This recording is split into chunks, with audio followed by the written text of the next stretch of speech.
अब तक चांद पर भेजे गए मिशंस का सक्सेस रेट सिर्फ 27% है, यानी कि चांद पर भेजे गए 100 मिशंस में से सिर्फ 27 ही सफल होते हैं और बाकी के 73 मिशन रास्ते में या चांद पर लैंडिंग के दौरान क्रैश हो जाते हैं। इसके उल्ट मंगल ग्रह चांद से ज़्यादा दूर होने के बावजूद वहां भेजे गए मिशंस का सक्सेस रेट 40% है। इसके मुख्य 3 कारण हैं: वहां तक जाने का रास्ता, लैंडिंग साइट और रिसर्च प्रोसेस। इस समय भारत का चंद्रयान चांद पर रिसर्च कर रहा है। पृथ्वी से देखने पर तो चांद हमें गोल दिखाई देता है, लेकिन असल में ये अंडाकार है। हमें पृथ्वी से चांद का ज़्यादा से ज़्यादा 59% हिस्सा ही दिखाई देता है, जिसे नियर साइड कहा जाता है। और अमेरिका, रूस और चीन जैसे देशों ने अपने मून मिशंस चांद के इसी नियर साइड हिस्से पर किए हैं। वहीं बाकी के 41% हिस्से तक आज तक कोई नहीं पहुंच पाया था, लेकिन भारत के चंद्रयान 3 ने वहां सफल लैंडिंग करके इतिहास रच दिया है। लेकिन आगे की मुश्किल ये है कि चांद के इस हिस्से पर उतरना ही काफ़ी नहीं है, क्योंकि जहां पर बहुत सारे खौफनाक रहस्य मौजूद हैं जो चंद्रयान के लिए काफ़ी मुश्किल पैदा कर सकते हैं, क्योंकि चांद के इस हिस्से को हम इंसान आज तक ठीक से देख नहीं पाए, जहां अंधेरा रहने के कारण जहां के बारे में जानकारी बहुत कम है।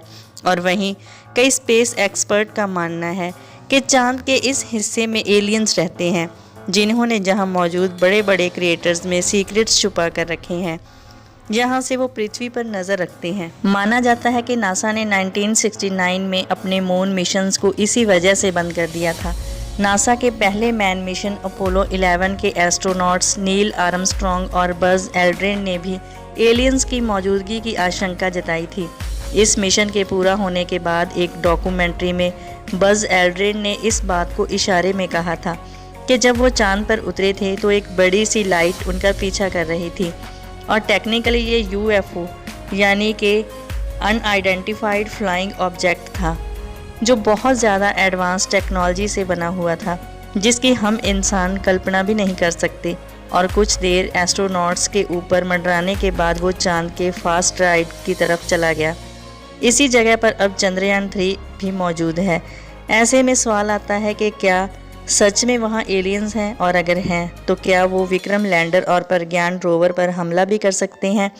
वहीं इसरो ने इस पर कोई ज़्यादा चर्चा नहीं की है, और अगर प्रज्ञान रोवर एलियंस की खोज कर लेता है तो ये स्पेस मिशंस में से सबसे बड़ी खोज साबित होगी, और भारत, अमेरिका, रूस और चाइना जैसे देशों को पीछे छोड़ स्पेस रेस में सबसे आगे निकल जाएगा। एलियंस की कॉन्स्पिरेसी थ्योरी को बहुत सारे लोग सच मानते हैं, वहीं बहुत सारे लोग इन्हें बेबुनियाद कहते हैं। लेकिन अब प्रज्ञान रोवर को भेजी जानकारियों से आज नहीं तो कल इस रहस्य से भी पर्दा उठ जाएगा। एलियंस का मतलब होता है नई दुनिया के जीव। पृथ्वी के अलावा इस पूरे ब्रह्मांड में पाए जाने वाले सभी छोटे बड़े जीवों को एलियन ही कहा जाता है, यानी कि चांद पर पाए जाने वाले पानी में किसी तरह के बैक्टीरिया को भी एलियन ही कहा जाएगा।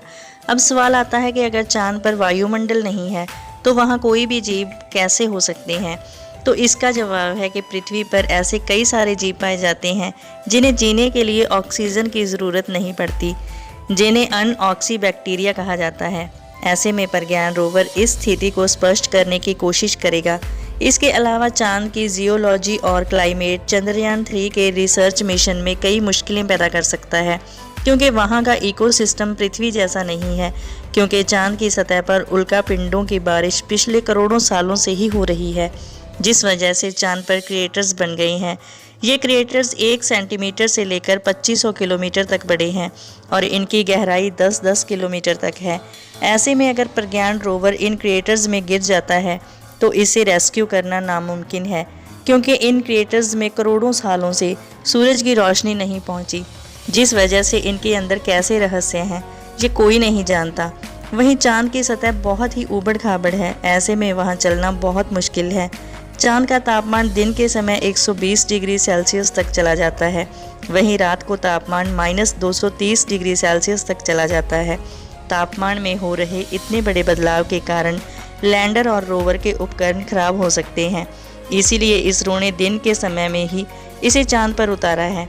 चांद पर 14 दिनों का दिन होता है और रोवर तब तक ही काम करेगा, और वहां पर रात होते ही रोवर और लैंडर के सोलर पैनल काम करना बंद कर देंगे और बंद हो जाएंगे और आगे सदियों तक चांद के इस इलाके में ही रहेंगे। अगर आपको वीडियो अच्छी लगी हो तो वीडियो को लाइक, शेयर और चैनल को सब्सक्राइब करें। धन्यवाद।